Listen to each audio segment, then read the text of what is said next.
Okay, guys, thank you so much for coming. So today we're going to study senses. So we'll cover the general senses, which are mostly located in skin and also in the muscles and joints, and then special senses, which are confined to the head, right? Such as sight. What else? Smell, taste, and things like that. All right. Then we're going to talk about the different receptors, that they are. All right, and the different kinds. Like for sight, there's photoreceptors, right? And then we're going to talk about just the different kinds of touch receptors, because there's quite a few of them that are sensitive to different stimuli. All right. After we talk about the receptors, then we're going to talk about the tracts or the neurons that actually take the message from the receptors and take it to the brain. So we talk about those tracts that go up to the brain and also the ones that instruct the muscles. From the brain to the muscles. All right, and then once we're done with that, we will talk about taste and olfaction, which is smell. All right, very good. So we continue. So sensation, of course, the ability to perceive stimuli from the surroundings. So a sensation will occur when a receptor, receives a certain stimuli and then generates an action potential. Okay? Because if a receptor just receives the information and does nothing about it, then it's not good. For a sensation to occur, an action potential has to be generated, which is then propagated along the, the nerves to go to the brain. All right? All right, so that's how the body, of course, will gauge what's happening outside of the body and inside of the body. Okay, why would the body need to gauge what's happening outside and inside? This is a concept we talked about in ANP1. Exactly. The word I was looking for, to maintain homeostasis. Because if you don't know what the variables are, you can't keep them at a certain, rate. So you have to know them. So it's very important for to maintain homeostasis. Let me see if my crayons are working.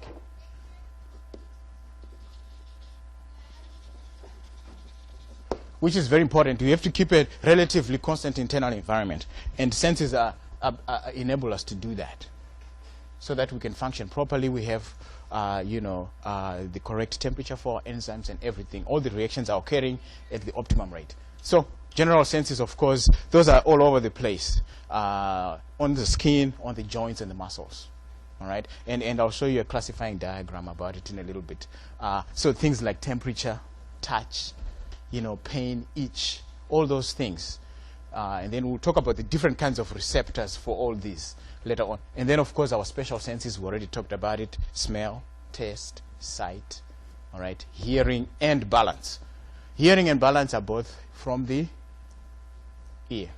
All right, so we will do these by themselves. We'll do that by themselves as a separate lecture. This will be the following lectures, but today we're going to do this and that. All right? Taste and smell. All right, so, this is just a general, scheme for that. You got our general senses. And then the general senses are split into two. We get the somatic, which will go to the muscles. Somatic means muscles. And then, of course, we get the visceral. Visceral, which is pain and pressure. Okay. One thing about internal organs, this is internal organs. Okay. One thing about it is that the senses from the internal organs are not well localized. All right. That's where we get the concept of referred pain. Because, and there's a diagram in your book that shows you if your kidneys are painful, it's going to occur somewhere else. It's going to appear as if, or if your colon is painful, it's going to kind of sort of appear on your navel area there. Okay? So because they are not well localized. But these ones are well localized, and we'll talk about different receptors for that. And then, of course, special senses, we will do that, about that. Okay, so perception. Perception is actually when your brain becomes aware of a stimulus. All right? A sensation is pretty much just being sensitive to a particular stimuli. A stimuli is a change, can also be seen as a change. Something has to change in its, a variable has to change, and then that becomes a stimuli. The change becomes is a stimuli, all right? But when your brain actually processes that information and you are consciously aware of it, then that's perception. You see the difference between sensation and perception, right? Sensation and perception. Sensation is pretty much creating the action potential and having a receptor being sensitive, okay, to a particular stimuli, all right? And then when it goes to the brain has to process the information, and then you have perception of that sensation. Okay, so that's what perception is. So gotta know the difference between perception and sensation. Okay, all right. And of course, what do you need? You need the change. For you to generate a sensation that goes to your brain, you need a stimulus. What detects the stimulus? The receptor, right? The receptor will detect the stimulus. So you need that, all right? And then if you receive it, I was saying earlier on, and nothing happens, it's no good. It's got to be conducted all the way to the nervous system, to the brain, to the central nervous system, all right? So you need conduction by action potentials. And the way the body conducts this information is minute electric currents that are called action potentials. And we've done action potentials. We know about how the ions come in and out and change the membrane potential. So we know about that. And then, of course, translation, where you're beginning to do what? When you're translating the, what did we say about the word that starts with a P? When you're translating that information, you are processing it. Perception. Yeah, this is the perception part. Okay? And then, of course, processing of the action potential in the CNS so that a person is aware of the sensation. Okay, so that kind of ties in with that, with the perception. Okay? And now we're going to talk about types of sensory receptors. Types of sensory receptors. And they will cover the general senses and the special senses, right? So mechanoreceptors, just like the name says, they respond to mechanical stimuli. Something like a force, some sort of kinetic energy, and so forth. So respond to mechanical stimuli, compression, bending, stretching of receptors. Okay, so mechanoreceptors. There's 5 different kinds of groups of receptors based on the kind of stimuli they are sensitive to. And these ones, like the name says, what are they sensitive to? Chemical concentrations. Okay, we'll talk about smelling a little bit and taste. All those things, the testants or the molecules for taste have to be dissolved in your saliva before you can taste it. If you have a dry mouth and you put food in your mouth, you're not going to be able to taste it. It has to be mixed with saliva first, because it's a chemoreceptor, so it's sensitive to chemical concentrations in solution, right? So that's chemoreceptors, all right? And then photoreceptors, these are pretty obvious. They're sensitive to light changes, and we'll be talking about them in a little bit in the next lecture, I think, when we talk about sight, the rods and the cones. Those are the kinds of receptors that are, in the eye.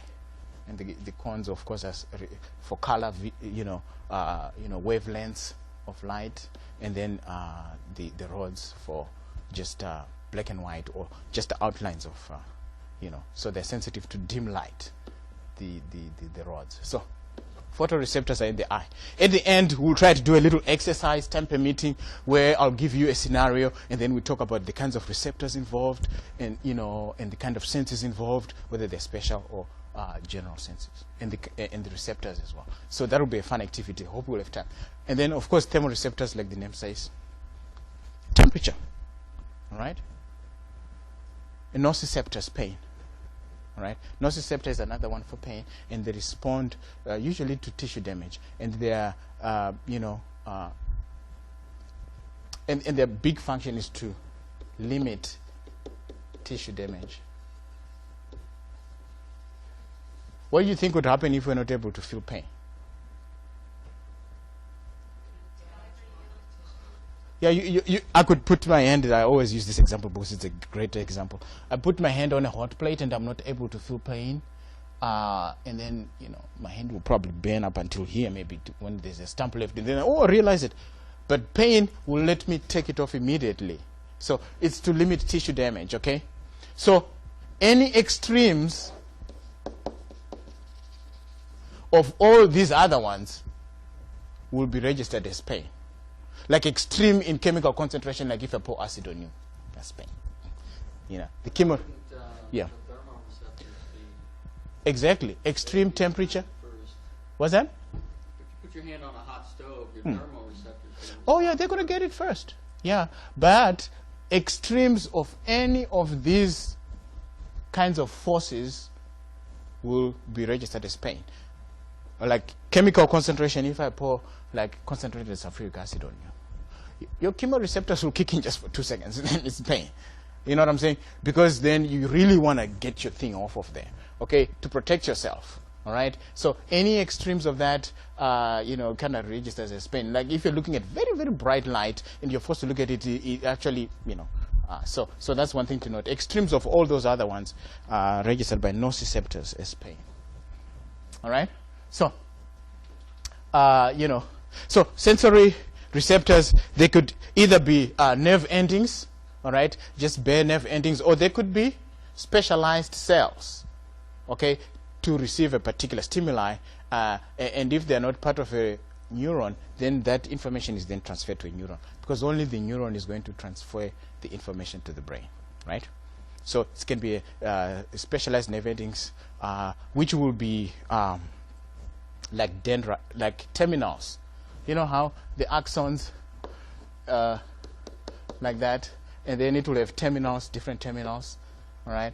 So these terminals could be the nerve endings, like at your extremities and so forth. And these free nerve endings are all over your body. We'll talk about the different kinds of touch receptors, and that's always, the one that's most abundant. So,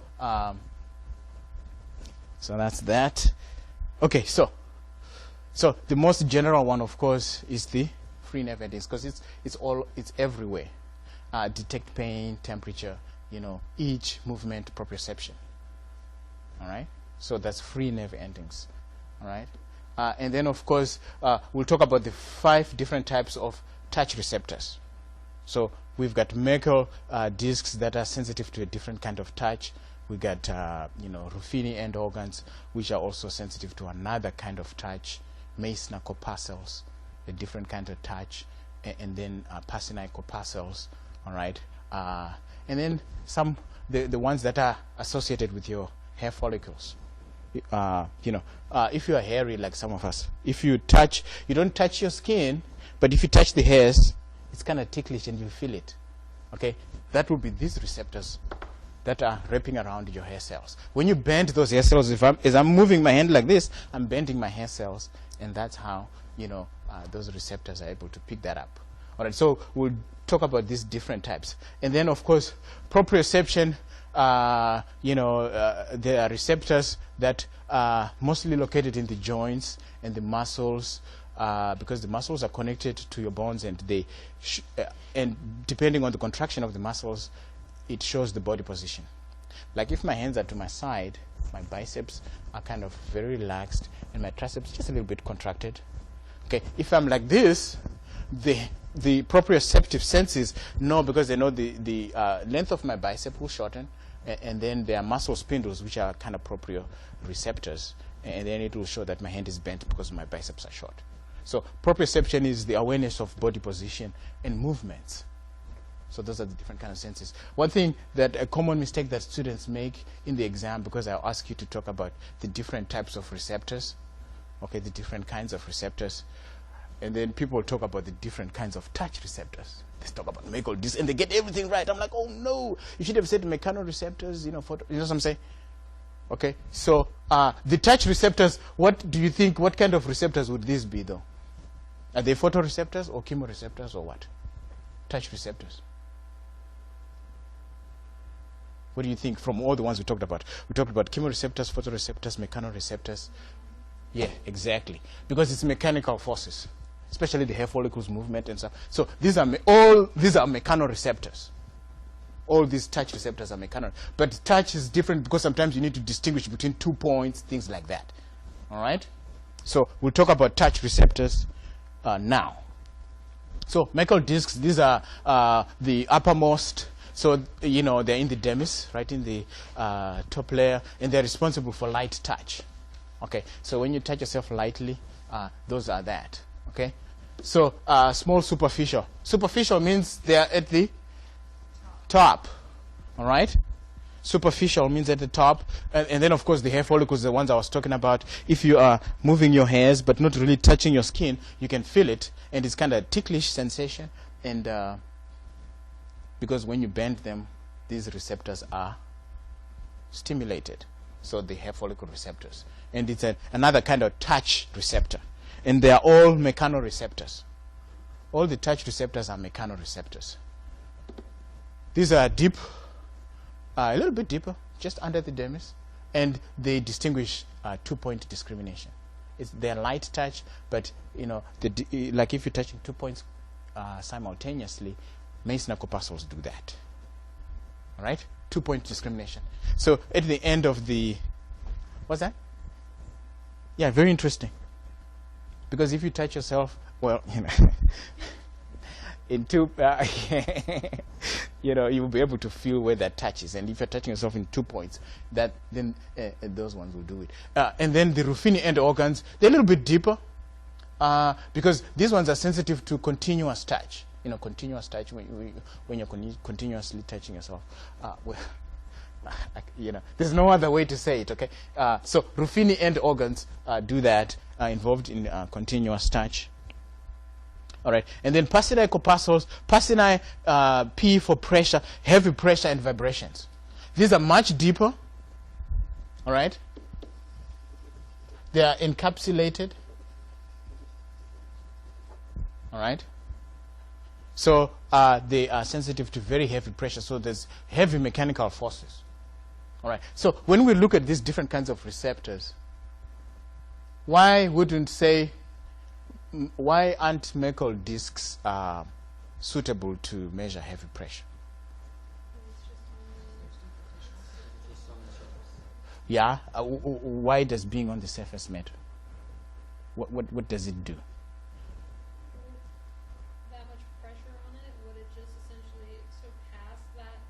It will overstimulate it. Yeah, you're getting onto the right thing. It will overstimulate it, okay?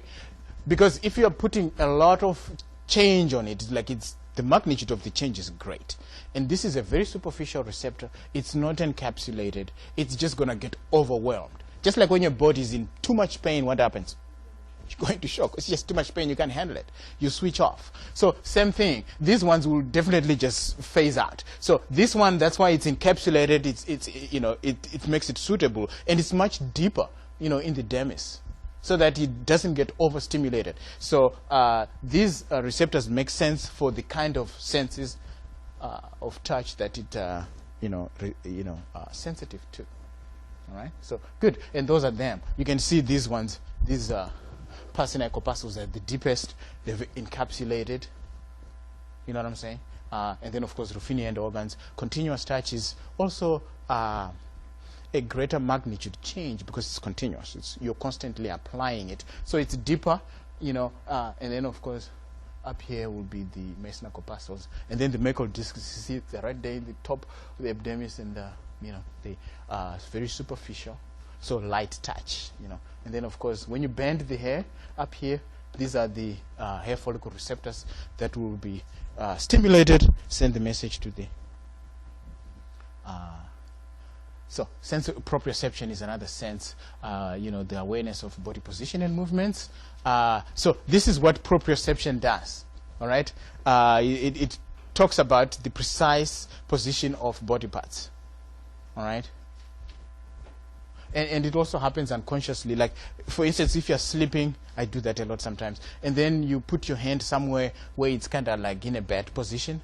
Sometimes you're forced to wake up so you can correct that. Okay?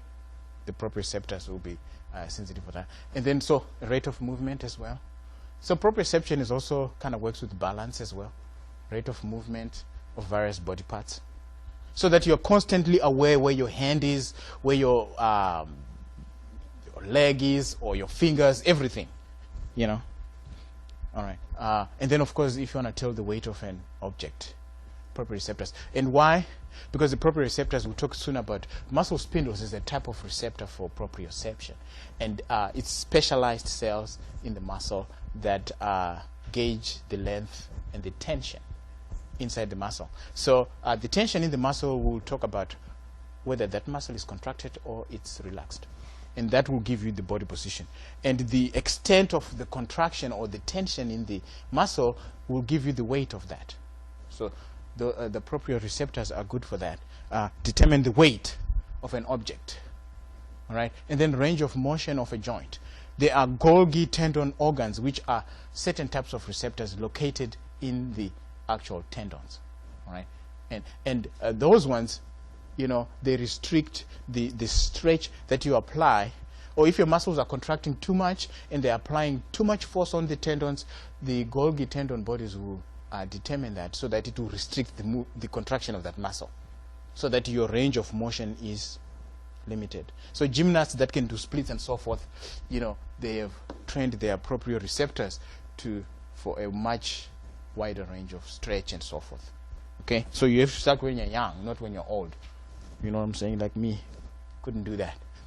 All right. So muscle spindles. This is like 10 or so specialized muscle fibers, you know, that will, wrap around the muscle, and then of course will determine the tension in there. So muscle spindles is it's a kind of proprioceptor.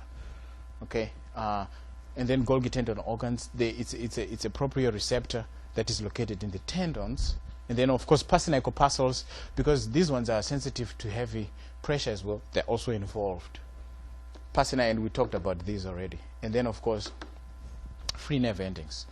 Free nerve endings also are related to proprioception, because these are everywhere. The free nerve endings are distributed throughout the body.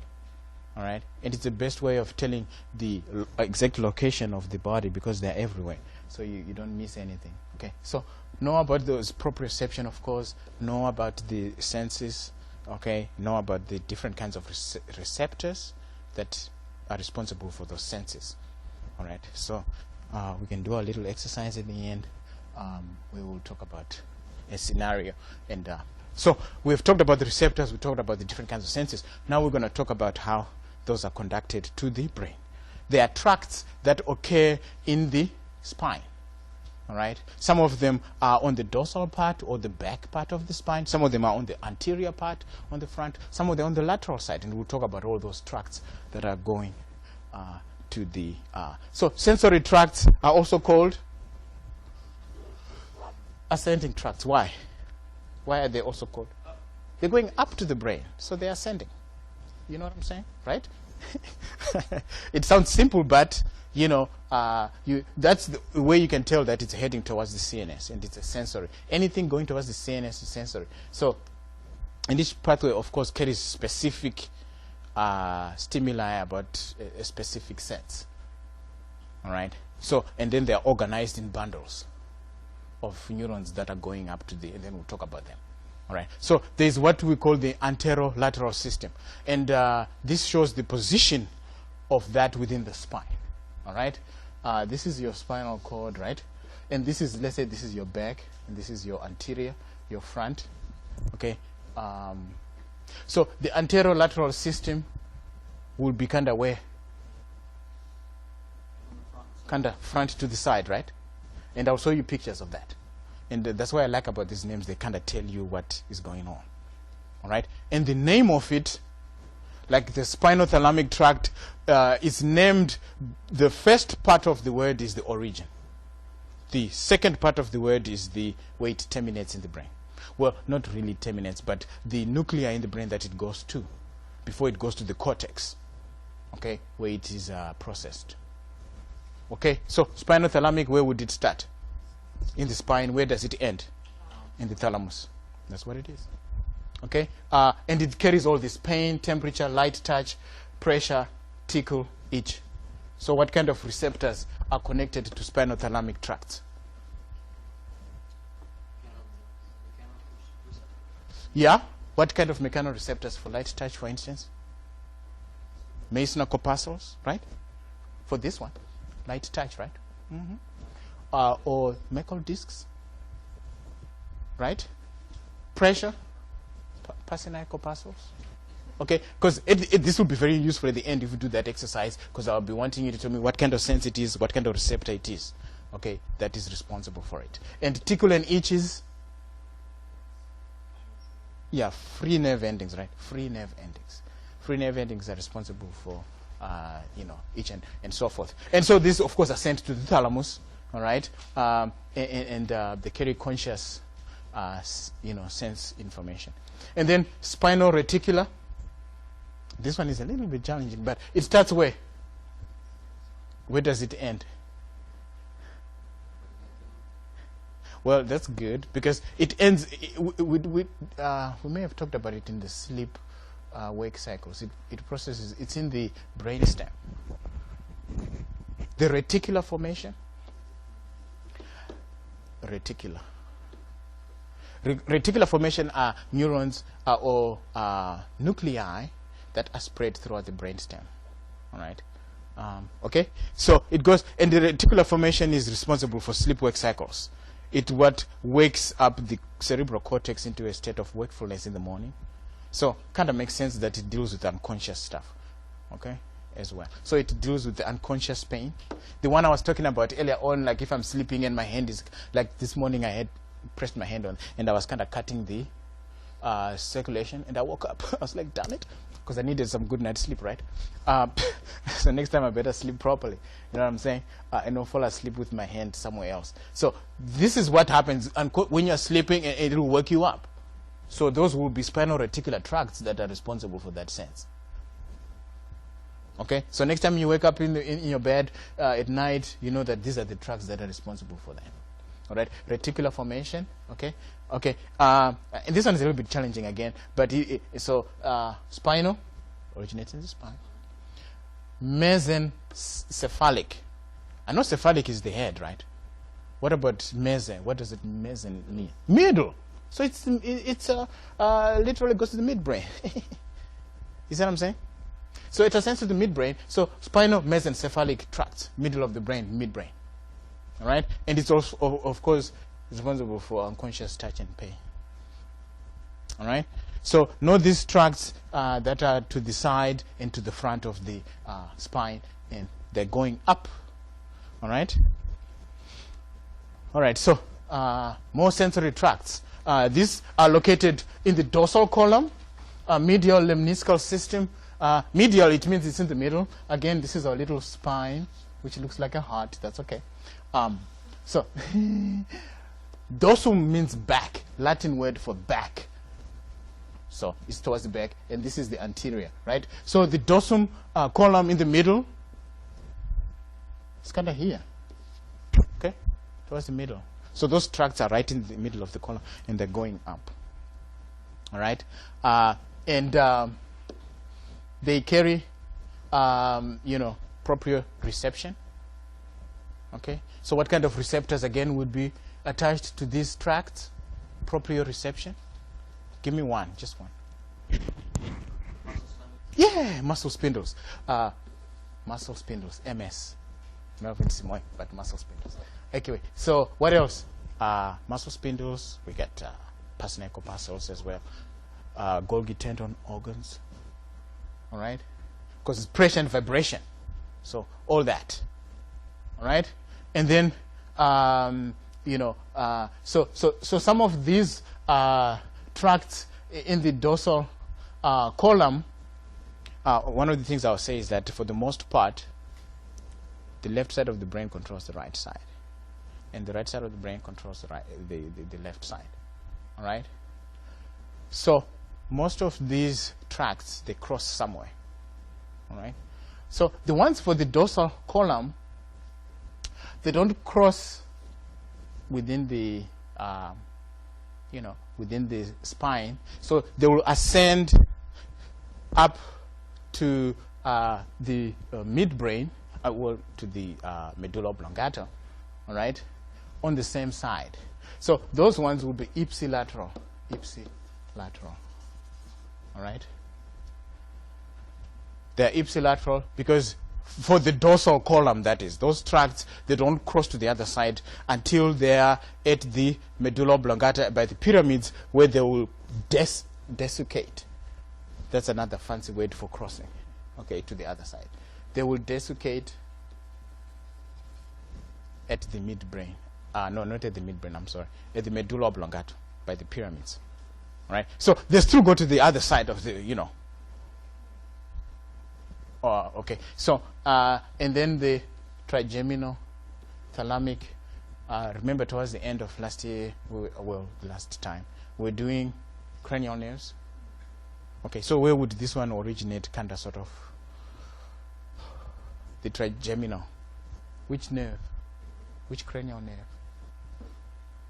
Remember, the name is right there, trigeminal. Remember trigeminal number 5? Trigeminal number 5. Cranial nerve number 5. And the trigeminal kind of goes to the jaws, upper, and then also to the eye. It's a big, fat one. And we'll see it after we dissect the brain today. Right?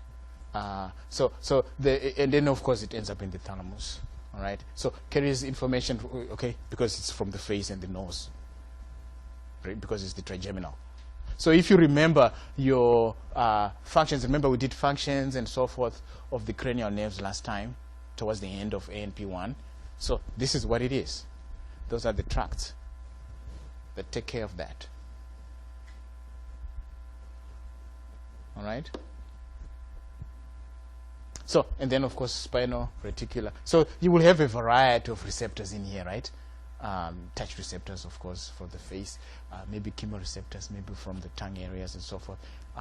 The ophthalmic, we might have some photoreceptors involved in there. Okay, so spinal cerebellum. This one is simple, right? Starts in the spine, ends up in the cerebellum. And the cerebellum really is where you learn about complex fine movements. And we talked about last time, like riding a bike and things like that.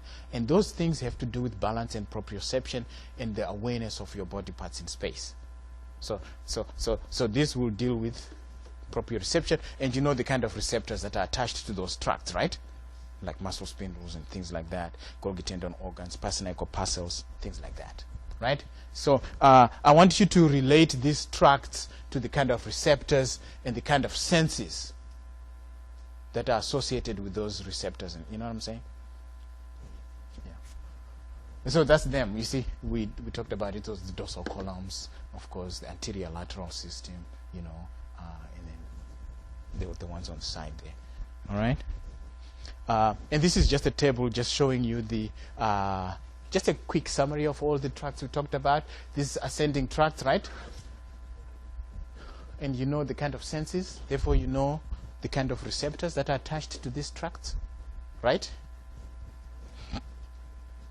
Okay, so now we've talked about the tracts that are taking the information to the brain. Now we're going to talk about the different parts of the brain that actually deal with that and process and perceive all this stuff, right?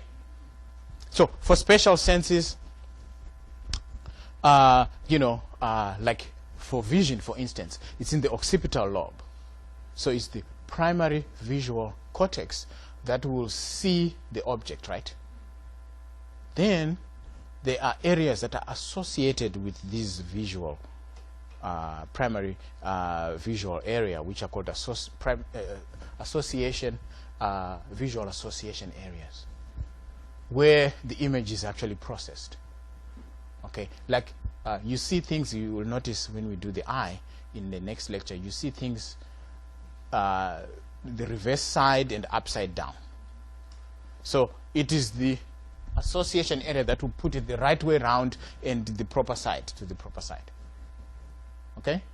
Like the primary auditory cortex is also associated with the auditory association area. Right? All right. And then for olfaction, it's not shown. It's kind of somewhere here. It's in the middle of the temporal lobe. Yeah. And then remember when we did the lobes, we did the frontal and things like that, parietal and things like that. Then we did the insula. Remember the insula we said is kind of hidden. Insula means hidden. That's the one that takes care of taste. Again, it's not shown because the insula is kind of runs somewhere here, but on the inside. Because the brain kind of goes like this and then it goes like that, then comes out again. So this will be the temporal lobe and this will be the parietal lobe on front, and this will be the insula for taste. Okay? Then there are certain special areas. Okay? There's like a sensory area for words called Wernicke's area. You see, it's in the association sensory area. All right? So this is the sensory area for speech. It's involved with word choice, and we'll do it at the end, things like that. Comprehension of words when you're reading. Okay? That, and this one, Broca is a motor area. It's, and they're almost always on the left side. Only. Okay? Very few times they're on the right. Because the left, remember, is the dominant side, because the left controls the right side. Even in left-handed individuals, the left still tends to be dominant. All right? So if I was short on the right side, would I have problems with speech and stuff like that? Yep, most likely no. Unless if my Wernicke area and Broca area are on the right side. See what I'm saying? So that's what it is. So for the primary motor area and the primary sensory area, there is what is called the central sulcus. You see, this is the central sulcus. Hey, let me take a different color. Green is my favorite, but hey, gotta do a different one. There you go. That's the central sulcus. Okay, sulcus, remember the grooves? Oh, we'll not remember because we haven't done the brain yet. But we will soon, just now. So that's the central sulcus. It divides. This lobe is the... What's that? What's this lobe of the brain? Remember we did it last time? This is the frontal lobe. Yeah, the frontal lobe. And this is the prefrontal lobe, right? And this is the one on the side is the parietal lobe. Remember, it's named after the bone that it occurs under. All right? And then, of course, the visual is in the occipital. So the primary sensory areas for general senses, okay, is located in what is called the post-central gyrus.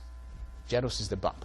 So post-central gyrus is, you see, this is the central sulcus, and this bump that occurs after the central sulcus. Yeah, that's the primary sensory area. The primary motor area is in the pre-central gyrus. Okay? The gyrus, you remember, is the bump.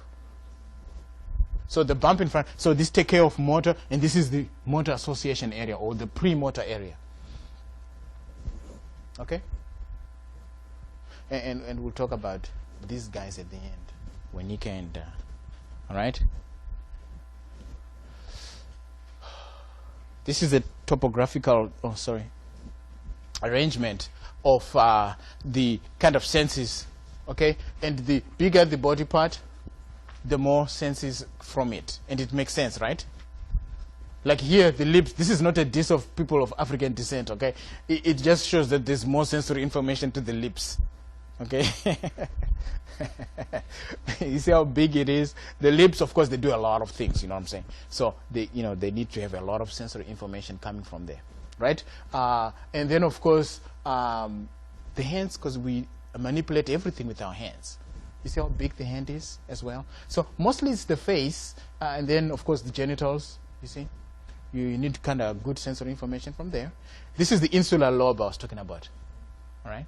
That's where the taste is located. All right? So this just gives you, and you can look at it later and you can see. But most of the sensory information is coming from, the head. That's where you have all the special senses, the eyes and so forth. So that's what that is. So that's running along the post-central gyrus, where the primary sensory area is. All right? And then, of course, now we're talking of control of skeletal muscles. All right? So now we're coming the opposite direction, right? Where anything coming from the brain and going to instruct organs and stuff like that is motor. And what kind of pathways are these? Descending, because they're coming down, literally. Okay, so these are descending neurons, and there's two types. The lower motor neurons kind of sort of start in the spine, and maybe in the brainstem a little bit, okay? And they control the lower limbs, the lower body parts, all right? So this is the brainstem, really. It's what is called the cranial nuclei of the brainstem. Remember, on the brain, well, you will see the brainstem. It's kind of like a cone, and then the ice cream is the cerebrum and the brain. So on the brainstem, there'll be a bunch of cranial nerves coming out of it. So that's what this is referring to, the cranial nuclei, all right, that are attached to those cranial nerves, all right? And then, of course, the anterior horn of the spinal cord, all right? That's where they start from, and they control the lower parts. So those are the lower motor neurons. And then, of course, you get the upper motor neurons that really start in the cerebral cortex, okay, and some of the brain nuclei as well, and the brainstem sometimes, you know, and the cerebellum. All right? Yes? This may be a dumb question. No, it's not a dumb question. The cerebellum isn't actually perceiving anything as far as from your nerves. It's just sending neurons, like motor neurons down, like that information back. Oh, every part of the brain receives sensory information.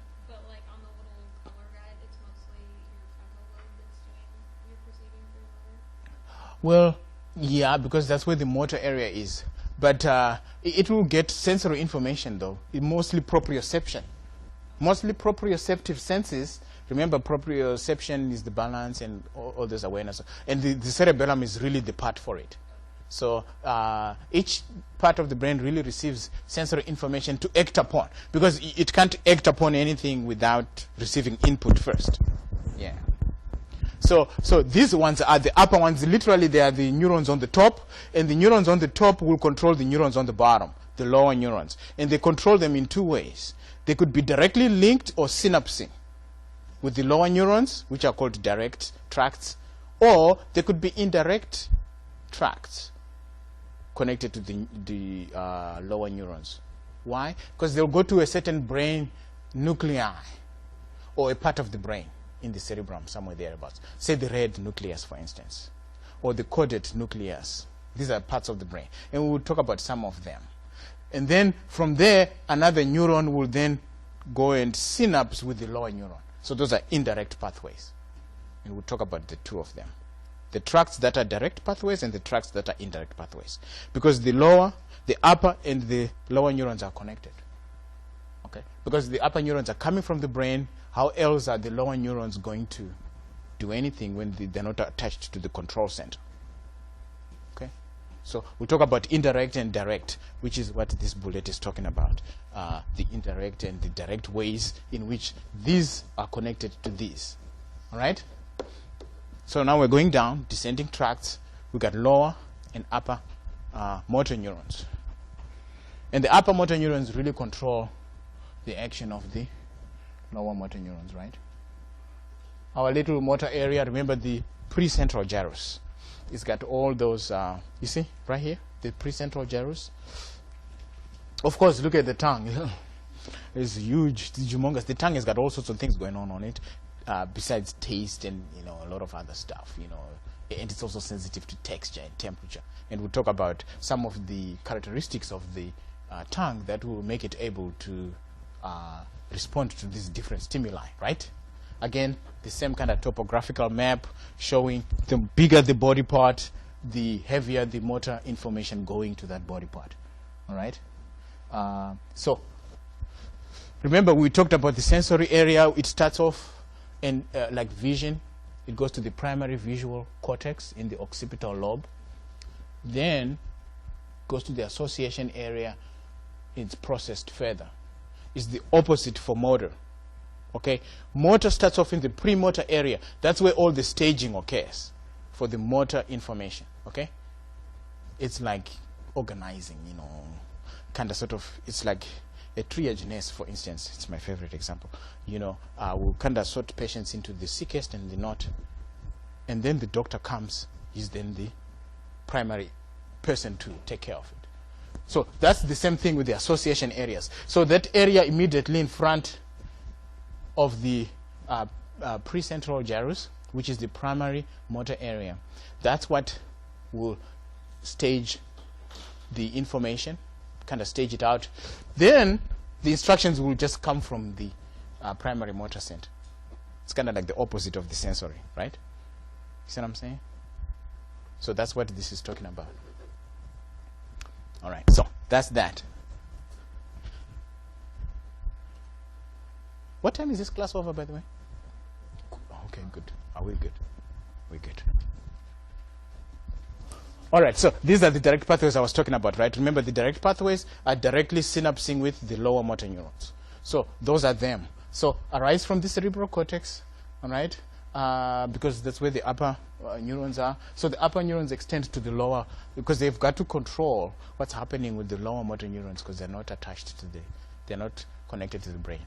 So the upper motor neurons are the only way the lower motor neurons are able to instruct the skeletal muscles and so forth. So corticospinal tract, all right? This one controls the movements, all right, below the head, especially the distal limbs, all right? So it's fine motor control of the fingers as well is possible here. So these tracts going down, these corticospinal tracts, they are divided into the ones that go to the side, down the side of the spine, called the lateral corticospinal tracts. All right? And so 85% of these, they desiccate, 75 to 85%. This is the fancy word for crossing. In the midbrain to go to the other side of the body. Okay? Because the right side is always controlling the left side, and the left side of the brain is always controlling the right side of the body. Okay? So these tracts have to cross somewhere. Okay? Whether it be at the midbrain. At the midbrain, when the crossing happens, it happens at the pyramid of the midbrain.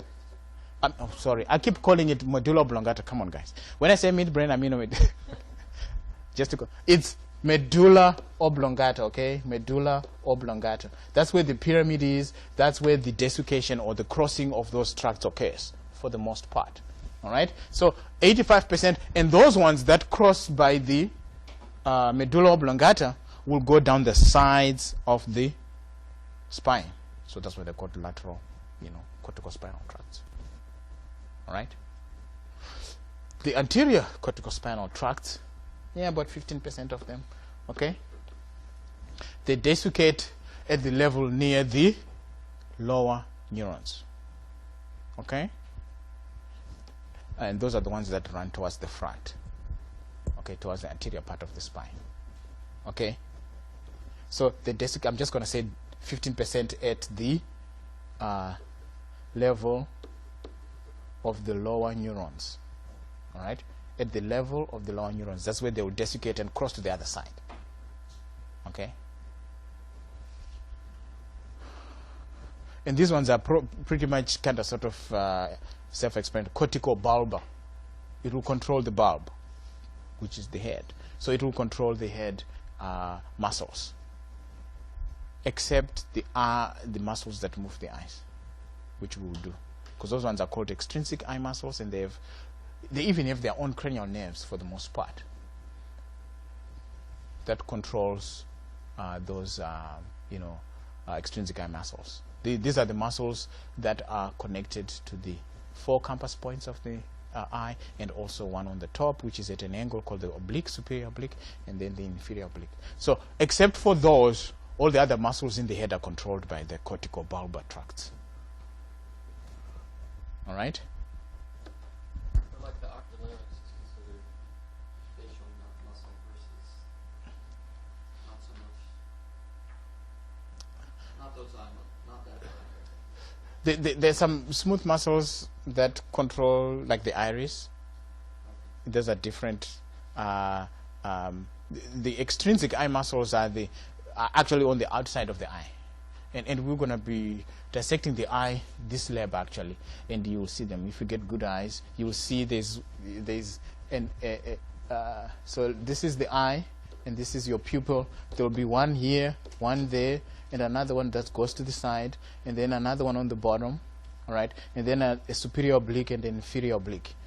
Those are the muscles that have their own. Most of them have their own cranial nerve Like the oculomotor nerve controls this, that, and that. The lateral rectus, inferior rectus, and superior rectus are all controlled by the oculomotor number 3. All right? So those tracts, because there's another tract already controlling them. So the actual movement of the eye itself. Yeah, like the eyeball. When you move your eyeball like this, you see when I'm looking this way, my rectus on the lateral rectus is contracting like that. In fact, we're going to do the electrooculogram in our electrophysiology lab, where we're going to move the eyes and we're going to measure the electrical activity of those muscles as they contract. It's going to be a fun lab. So you'll be able to see the kind of electrical activity and say, okay, this person was looking this way. After you see, you know what I'm saying?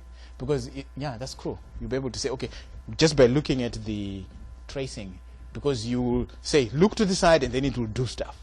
Look up, and then it will do stuff, right? And then you should be able to say, once you know them, say, oh, this person was looking up, just by looking at the tracing of the electrical. You see what I'm saying? Yeah, it's going to be fun, I promise. So, and that's the corticobulbar tracts, except for those eye muscles. All right, very good. So, indirect pathways, these are the ones that go to some nuclei and then proceed to control the lower, motor neurons. So, of course, arise from the cerebral cortex. So, the upper neurons extend from the brainstem nuclei, and then, will rest at some other nucleus first. Like, for instance, these tracts, before they go to the lower motor neurons, they go to what is called the, what color? Rubro. Yeah, red nucleus. And it's kind of pinkish in color because of the ion content in that nucleus of the brain. So that's why it's called the red nucleus.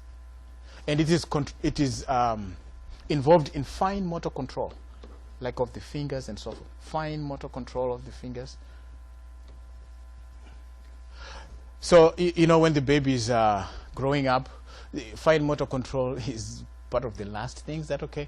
So the red nucleus is still developing, because that's what deals and controls fine motor movement. And if you look at some charts, the pediatric charts, it shows at this stage your baby should be doing this, at this stage your baby should be doing that. So if they're not doing that, then you take them to the doctor, because they may have some neurological problem. Okay? So rubro, red, and nucleus. So the upper motor neurons will come from the cortex, go to the red nucleus first, then another neuron will take the information to the lower motor neurons. So that's an indirect connection between the two. Right? And then reticulospinal, again, where do you think it goes? First? Remember, we just talked about it just a while ago? Yeah, reticular formation. This goes to the reticular formation. Remember, I said these are the nuclei that are spread out where? In which part of the brain? The brain stem. Yeah, the brain stem, right? So the reticular formation, my handwriting is so neat, it's unbelievable. Reticular formation in the brain stem. So the nuclei, the upper motor neuron will go there first. Then from the reticular formation, the nuclei are spread out in the brainstem. Then it will go to the lower motor neurons. So indirect pathway. And then, so this is actually voluntary motor movements, voluntary muscle movements. That's what it controls. Movements. Okay, my shortcut for that. Vestibulocochlear. We'll talk about it when we do the ear. The vestibule is that part of the ear that deals with static balance. Okay? So, vestibulocochlear, it will go to that part kind of close to the vestibular nerve, okay, which is over there by the brainstem. It will go there, the upper motor neuron, then another neuron will connect to the lower. So it deals with balance, and it's in the vestibular nuclei. Vestibular nuclei that are to do with the ear, because the vestibule is part of the ear, like I said, and it deals with static balance. So, that's those nuclei make sense that they pass through there first, okay, before they go to control the lower motor neurons. Okay, So those are the indirect pathways, okay, and those are them, you know, just showing where they are, okay, the indirect pathways, and then the anterior corticospinal and so forth, because this is the anterior and that's the anterior and posterior. All right, so good.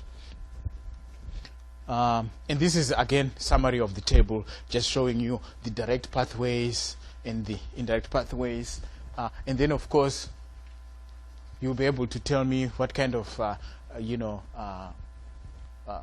senses these are as well, you know. Okay, all right, speech. These are the two areas I was talking about, and I said for the most part these are located on the left side. So that's Wernicke's area.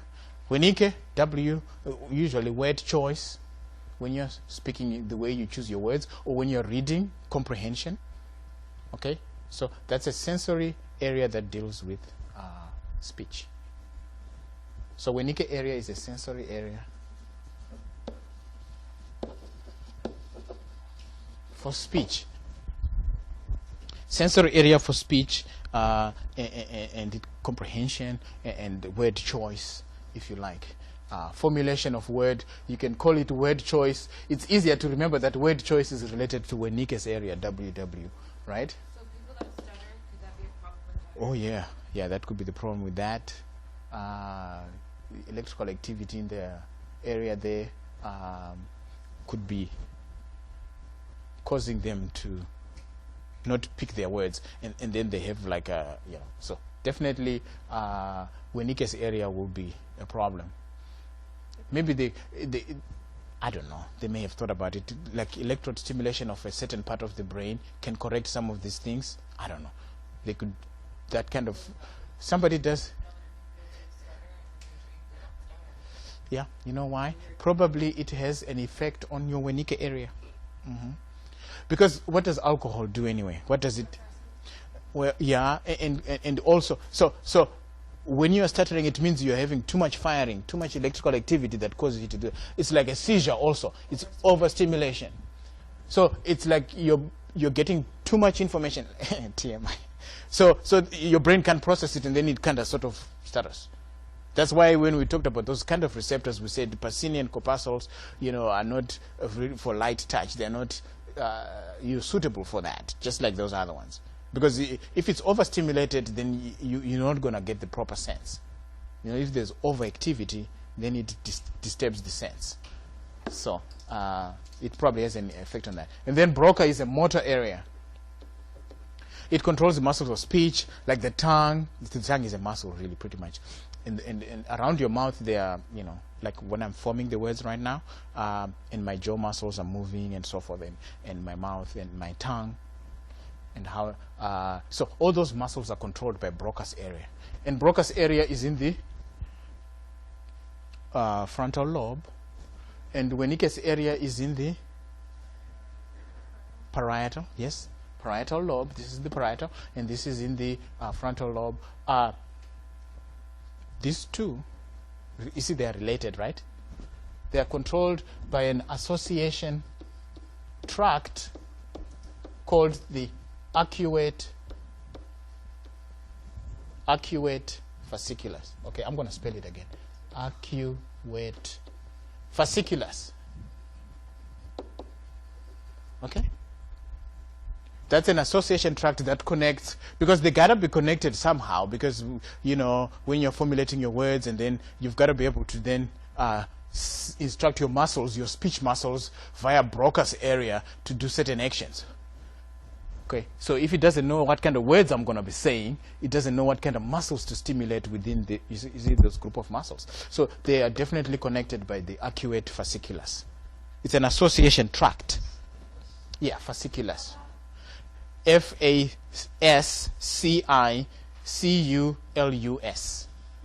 I did. Which one? No, the second one. That looks like an A to me. Oh, I'm sorry. But this is a C, then a U. Got it. Got it? Fasciculus. Fasciculus. All right, so that's the speech. And then the special senses. Okay. We know about the taste. which is a chemoreceptor. We know about the smell, which is another chemoreceptor site, photoreceptors. And so we know about this. And hearing and balance, we'll do them separately when we do the ear. And those are mechanoreceptors, because those hair cells, yeah, they're mechanoreceptors. Mechanical forces agitate the little hairs, and that's how you can hear. And then, of course, the sense of olfaction is the sense of smell, all right? And then those odorants have to be dissolved in your, actually, when you breathe in, that's how you smell.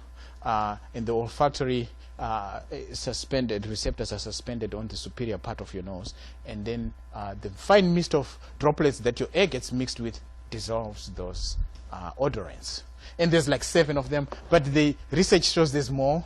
And when you see the different kinds of taste receptors, which is up to 1,000 taste receptors, then you know that there's probably a lot more primary odors than just the 7.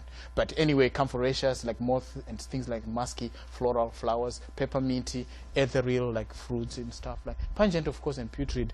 These are probably the acids and some of the bad things that you want to avoid in the body. So olfactory neurons have very low thresholds and accommodate or adapt rapidly. In the morning, what happens? You splash on your cologne, McKenna, or you spray your perfume, ladies. What happens after that? Which means what happens? So yeah, you're on the right track. You smell it and then all of a sudden you don't smell it. You don't smell it. Do you smell yourself the whole time? No. That's what I mean. That's the adaptation. That's the accommodation, right? I splash on my cologne in the morning, boom, boom. I smell it nicely. A few seconds, it's gone. I don't smell it anymore. But then several hours later, somebody else. Someone will smell you. If I come in the morning, you'll smell me. Okay? Yeah, If I... you can like tell yourself to look for the smell. Like if you go to If you consciously do that, yeah, and you go, like really suck it in like that, you smell it in. But you adapt. That's the thing. You splash on your cologne, you spray your perfume, or whatever you spray it, okay? It doesn't have to be the armpits, okay? You will smell it for a few seconds and then it goes. No matter how much you dump it on yourself. Because this one will adapt. That's that, okay? Some people need more than others, okay? So, okay, these ones are bipolar neurons. Remember the bipolar neurons we talked about when we talked about classification of neurons? Bipolar neurons, they have one, and then, so one of them is acting like a dendrite, one of them is acting like an axon.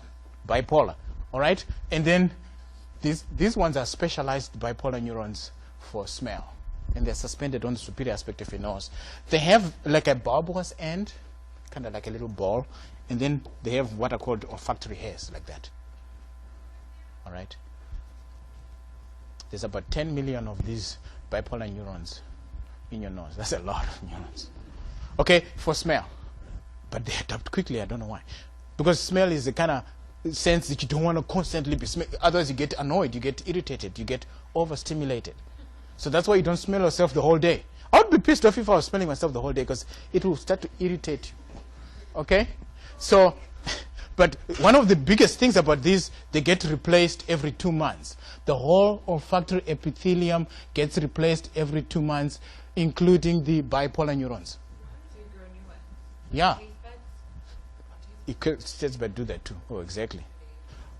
But in this case, why is it so strange that you replace all the cells, the epithelia, olfactory epithelia, including the bipolar neurons? Why is that? Why is the replacement of this kind of an odd thing? The replacement of the bipolar neurons, specifically, if I may say. What did we talk about? When you talked about neurons, in ANP1, what did we say they lack?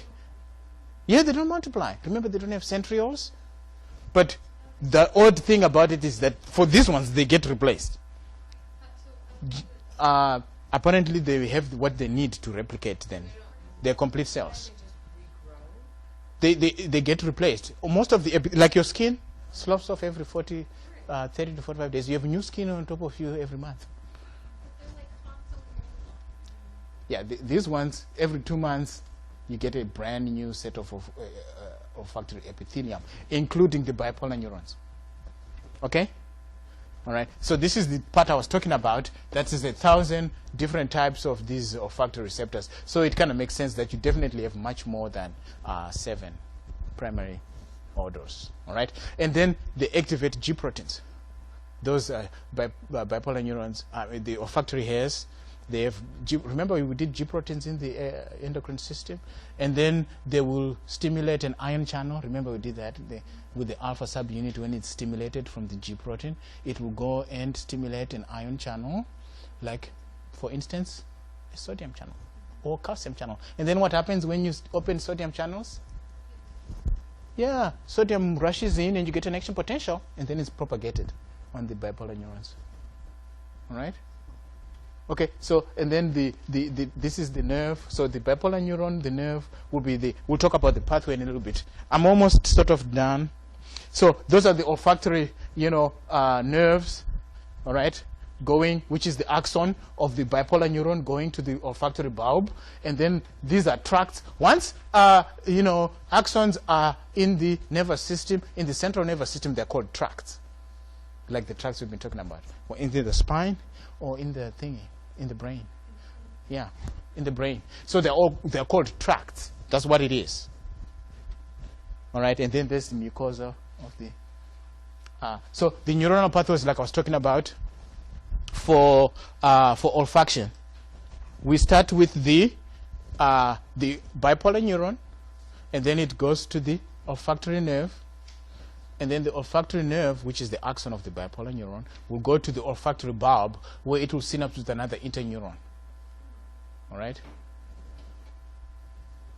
And then it will connect to the olfactory cortex. It doesn't go through the thalamus. It's the only sense that doesn't go through the thalamus. Remember we talked about the thalamus, and we said, we talked about Karen Quinlan, and we said how when the thalamus is damaged, you're pretty much brain dead. Okay? And we said all the senses go through the thalamus. The only one that doesn't is smell. It goes straight to the cortex, olfactory cortex. Okay? So just to know this olfactory, olfaction. And then taste is, oh crap. My God. This one here, we got taste buds, and taste buds are located in the tongue papillae, which are little. You see, the tongue is rough, and it's got those little roughness. Is the papillae, and that's where the the thing is located, the taste buds, and they are all over the place. The tongue, the throat, the lips, especially in kids, the lips and the throat, it's got a lot of taste buds for some reason in kids. All right, and then the palate too. Even the epiglottis has some taste receptors. So there's 4 different kinds of these papillae.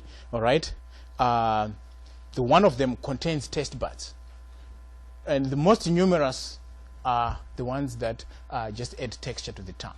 Okay, they don't have taste buds. All right. Because the texture, the tongue has to be rough so that it can manipulate food. If the tongue was smooth, it would be difficult to hold, grab, and manipulate food. Okay? All right. So most of those papillae on the tongue do not have taste buds. Okay? A taste bud has got support cells that are supporting the taste cells, and then also the basal cells on the base of the cell. All right, and they're usually connected in the dome-shaped papillae of the tongue. That's where you have the taste bud, and they're called valate papillae sometimes. All right, but these are the 2 types of cells. These are non-taste cells, right? And each taste bud is like 50 cells, and these get replaced every 10 days. All your taste buds get replaced every 10 days. That's even more than so taste is gustatory, and then the valate papillae are the ones, valate just the dome-shaped ones, and there are some located at the back of the tongue, all right? And so you have all these receptors. The chemoreceptors, of course, we got salty, sodium chloride, we got sour, which is acids, we got beta alkaloids, all right, we get, of course, umami, which is stimulated by amino acids, all right? That's why, which is glutamate, okay? That's why when we are eating something with a lot of protein in it, like meat, what do we add? Salt, because salt accentuates the umami taste. Because salt accentuates, that's why when they add MSG to, you end up getting too much salt though than you need. It's more addictive because it accentuates the taste of glutamate. Anything that contains protein is bound to have the amino acid glutamate. And glutamate is one that's responsible for the umami taste. It was discovered by the Japanese, hence the fancy name. But salt will accentuate that umami taste, which is like savory. That's what the translation of it is, okay? So that's the other thing. So just know these different types of senses, and you know, senses also got a survival thing to it. I'm sorry, we should be finishing right now. We kind of got delayed because of the start when we had all that stuff to talk about. Sensitivity to alkaloids or beta is very heightened. Why? Because they tend to be poisonous. Make sense? Yeah, sweet tooth, because it likes to take carbohydrates, like glucose. You know, the brain only takes glucose. So we have an affinity for those things like glucose, because it's a survival thing. Okay, so blame it on the survival instinct if you are eating sweets. Right? So the one thing is that I'd like you to notice that taste and smell are related to each other. If your sense of smell is you know, messed up, your sense of taste is also messed up. That's why when you get a cold, everything kind of seems to taste bland. It doesn't taste good because of that relationship. Okay, quickly, the facial nerve carries the upper 2/3, the front 2/3 of the tongue, and information goes through the branch of the facial nerve, which is number 7, right? And it goes through the chorda tympani, right? Because it goes through the ear, the facial nerve from the tongue. It passes through the ear. So that branch of the facial nerve, which carries the anterior 2/3 of the tongue, is called the chorda tympani. And then, of course, the glossopharyngeal, which is number 9, also takes care of that from the posterior third of the tongue. All right. The vagus nerve carries taste from the epiglottis, and then they extend to the medulla oblongata, and then the thalamus, and then the cerebral cortex. Only the sense of smell is one that doesn't go through the. So, and there's projection pathways, and that's it. I'm sorry, guys, we kind of took long, but we are done with this. And then the LearnSmart module is due tomorrow after the fact. But for the Friday lecture, it will be due on Thursday at 4 p.m., okay? So, please, thank you so much, guys. And then we should be able to take shorter next time, too. All right, thank you. I appreciate it.